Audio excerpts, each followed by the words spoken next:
kaki, tapi itu sumbernya bukan dari ankle-nya, tapi dari radicular pain. Radicular pain dari lumbar, biasanya dari tulang belakang.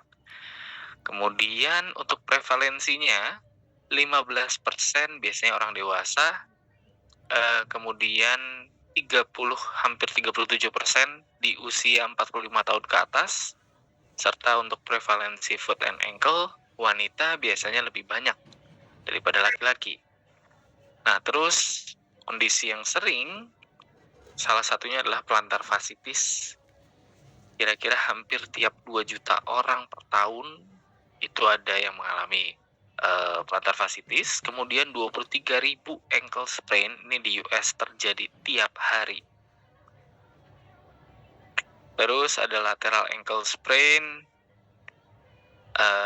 kurang lebih terjadinya 38-45% di semua cabang olahraga.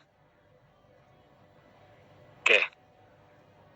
Ada 5 mekanisme yang terlibat dalam fungsi dari ankle foot. Yang pertama bagian lower leg atau tulang kering bagian situ. Kemudian talocrural. Talocrural itu tempat nempelnya kaki dengan tulang kering tadi. Kemudian subtalar joint di antara talocrural lebih ke distal, di situ ada subtalar joint, kemudian mid tarsal complex, sama ada metatarso-phalangeal mechanism. Jadi segmen-segmennya kita bagi menjadi 5 mekanisme. Ada 5 biomekanik yang harus diperhatikan di ankle dan foot. Nah, terus untuk lower leg, pertama dari superior tibiofibular joint. Secara anatomis ini termasuk ke bagian lutut, tapi fungsionalnya tetap akan mempengaruhi pergelangan kaki. Bentuknya oval, synovial joint. Kemudian sendinya bergerak sebagai respon terhadap gerakan talocrural. Ingat waktu di manual kalau ngomongin tibiofibular itu bayangin kayak sumpit yang mencapit tulang di bawahnya. Nah, tulang di bawahnya itu ada subtalar joint atau ada talus. Kemudian bagian lower leg berikutnya adalah interosseous membrane. Ini pemisah antara tibia dan fibula. Pemisah sekaligus pengikat.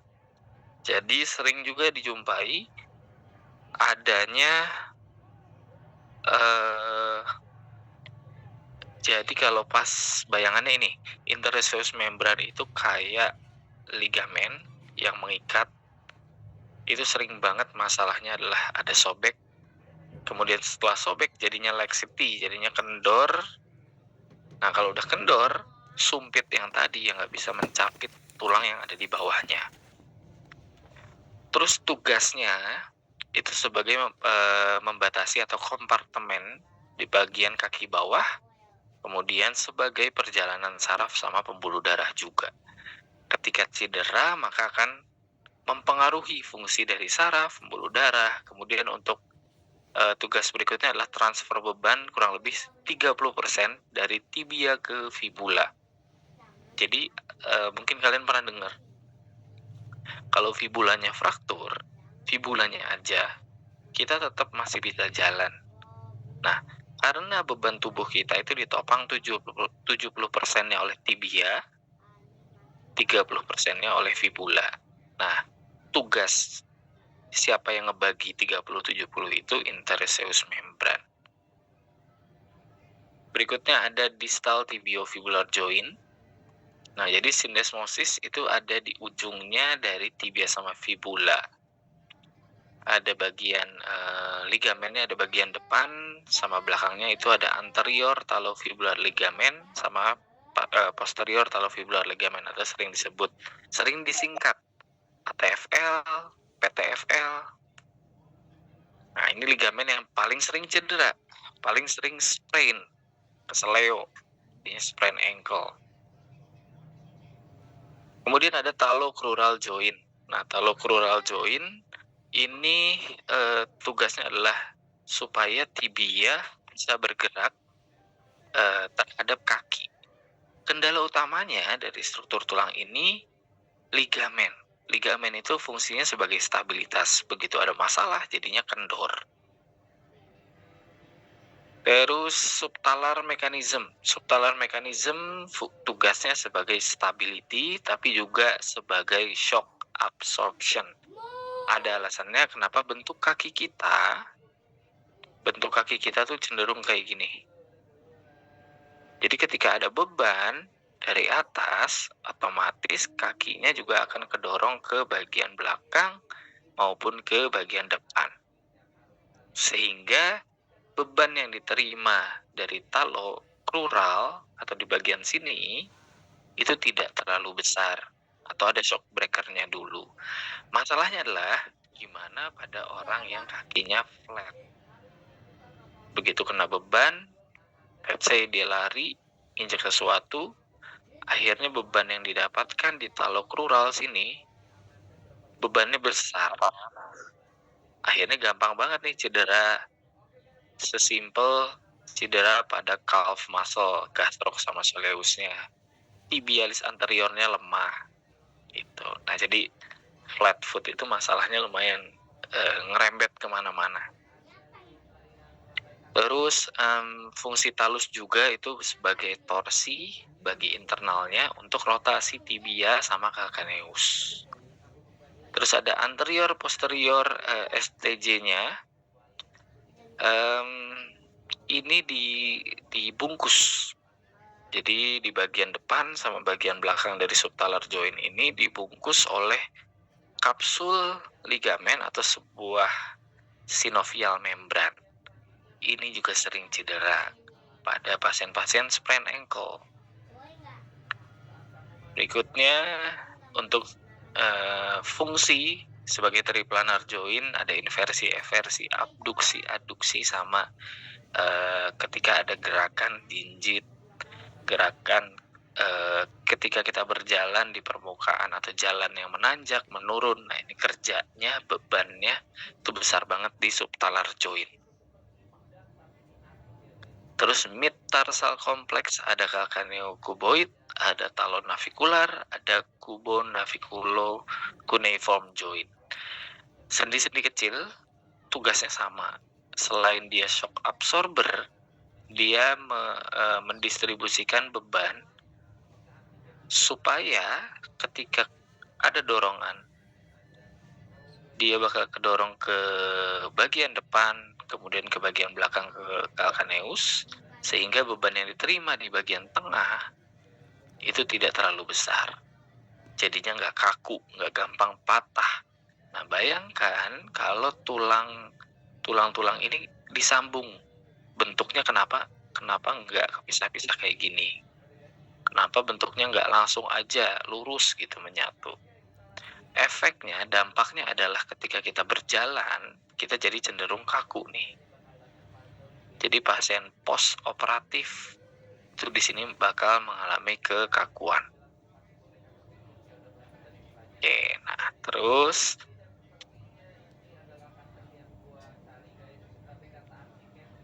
berikutnya, nah fungsinya juga itu 25% untuk dorsifleksi ankle, 45% untuk plantar fleksi.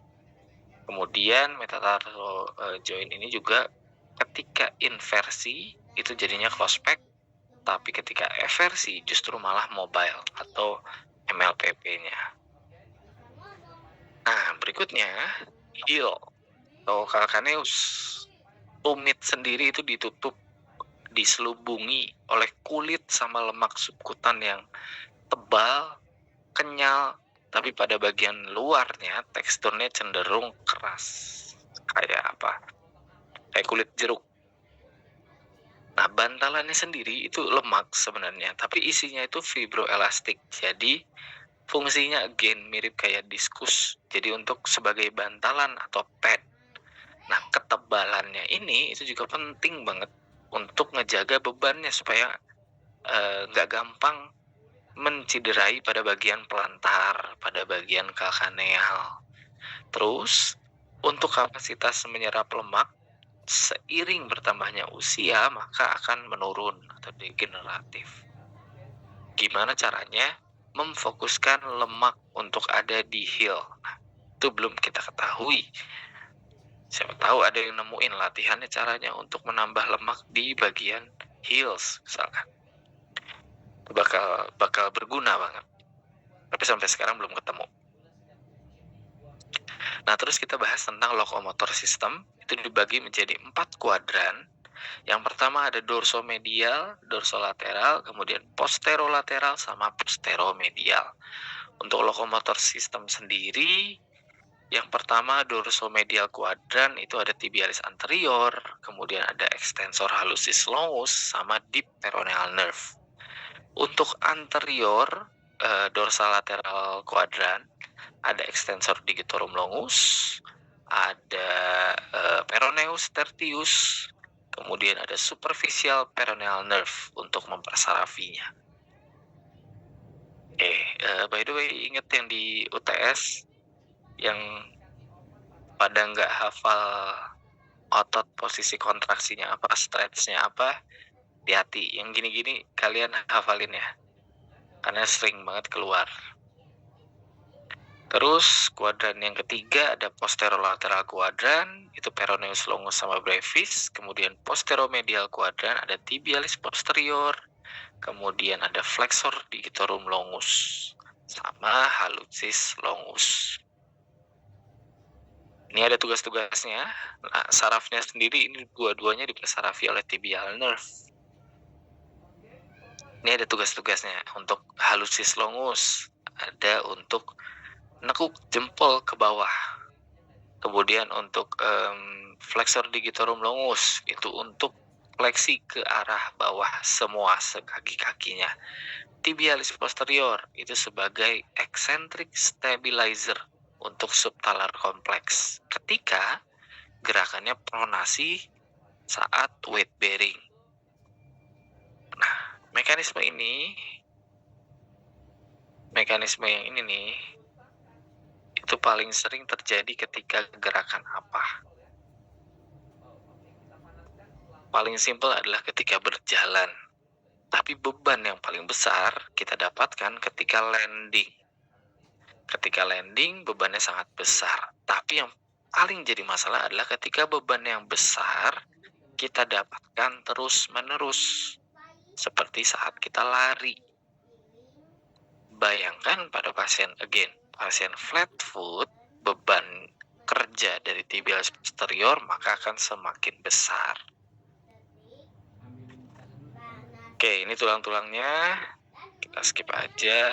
Ligamen yang paling sering cedera itu ada ATFL, kemudian ada calcaneofibular, posterotelofibular atau PTFL. Kemudian untuk bagian medial itu ada deltoid ligamen. Jadi kalau kalian keseleo tapi sakitnya di bagian medial, berarti yang kena itu deltoid ligamen. Itu ada 6 lapisan, 6 garis atau 6 tali lah kurang lebih. Jadi lumayan besar untuk deltoid ligamennya. Dan ini yang mensupport ke bagian medial. Terus untuk muscle sesuai yang tadi kita bagi menjadi 4 kuadran beserta tugas-tugasnya apa. Bursanya ada di retrocalcaneal, kemudian ada subcutaneus juga ada yang bagian medial, ada yang bagian calcaneal. Terus bursa yang paling sering bermasalah itu ada di metatarsal bursa pada pasien plantar fasciitis, kemudian metatarsopalangeal bursa itu pada pasien gout atau rematik bahasa kitanya. Terus ada calcaneal bursa, ini paling sering bermasalah pada pasien plantar fasciitis atau calcaneus pur.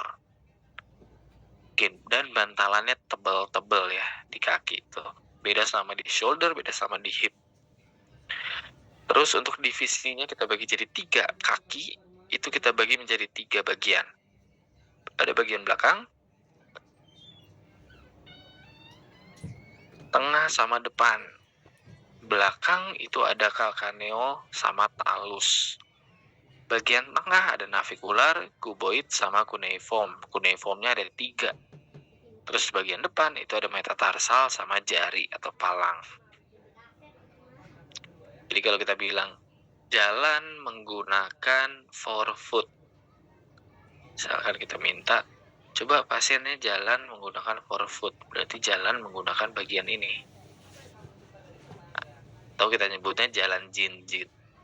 Terus misalkan kita minta ketika berlari landingnya itu harus di bagian midfoot. Artinya apa? Supaya impact yang diterima di kaki bebannya tidak terlalu besar, karena ini paling bagian yang paling fleksibel, karena dari susunan tulangnya sendiri bentuknya itu untuk meredam kejut atau shock breaker lah. Dari bagian tulang-tulangnya ini persendiannya kecil-kecil, tugasnya supaya ketika ada beban dia bisa geser, nggak satu kesatuan, jadi kalau patah gampang banget. Terus kalau bagian rear foot berarti kita minta pasiennya untuk jalan di tumit. Tugas-tugasnya kalau kita minta pasien untuk berjalan.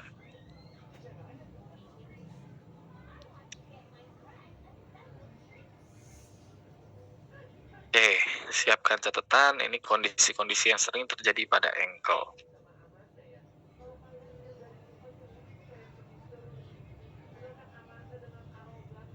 Yang pertama, yang paling sering kita temukan adalah sprain ankle, kemudian ada plantar fasciitis. Oke. Suaranya keluar nggak ya?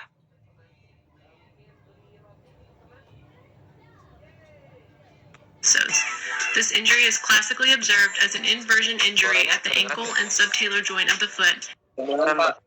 Ankle sprains are among the most common injuries to the lower extremity. These are a result of a fall or misstep during ambulation and sporting-related episodes. This injury is classically observed as an inversion injury at the ankle and subtalar joint of the foot, whereby several structures may be injured. The anterior talofibular ligament rupture is seen with the positive anterior drawer sign in the lateral radiographic view, whereby the talus will protrude from the ankle joint. Likewise, an injury to the calcaneal fibular ligament will result in a positive talar tilt seen between the alignment of the tibial plafond and the talar dome. Nah, jadi bisa dilihat di sini. Sprain ankle kita tahu lah, Kesleo. Cuman